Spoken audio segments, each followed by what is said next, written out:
Party అధికారంలో వస్తే అన్ని పనులు అవుతాయి, అన్ని వర్గాల వారికి పనులు అవుతాయని ఆశతోని కాంగ్రెస్ పార్టీని రేవంత్ రెడ్డి గారిని నమ్మి నమ్మకంతో అధికారంలోకి ప్రజలు తెచ్చారు. అటువంటి ప్రజల పనులు ఈరోజు సెక్రటరియట్లో ఉన్నతమైన అధికారులు ప్రజలకు అందుబాటులో ఉండకపోవడం, ప్రజలకు సంబంధించి ఎమర్జెన్సీ ఫైళ్లు చూడకపోవడం, నెలల తరబడి ఫైళ్లు పెండింగ్ ఉండడం చాలా బాధాకరం.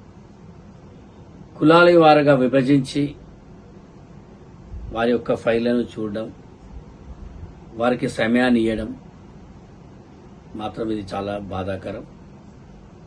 చాలా ప్రభుత్వాన్ని చక్కగా నడుపుతూ ప్రభుత్వానికి మంచి పేరు తెస్తూ ఉన్న మన పెద్దలు గౌరవ ముఖ్యమంత్రులు రేవంత్ రెడ్డి గారు ఇవాళ 2 సంవత్సరాలు కాకముందుకే ఎన్నో పథకాలు ప్రజల్లో తెచ్చి ఈ రోజు ఒక మంచి పేరు తెచ్చి పార్టీని మంచి ఉన్నత స్థాయిలో ఉంచిన రేవంత్ రెడ్డి గారు మరి ఈ రోజు వారి యొక్క కష్టాన్ని అవమానపరిచే విధంగా, వారి యొక్క కష్టాన్ని తొక్కే విధంగా మరి ఉన్నత స్థాయి అధికారులు సెక్రటరీలో పనిచేస్తున్నారు.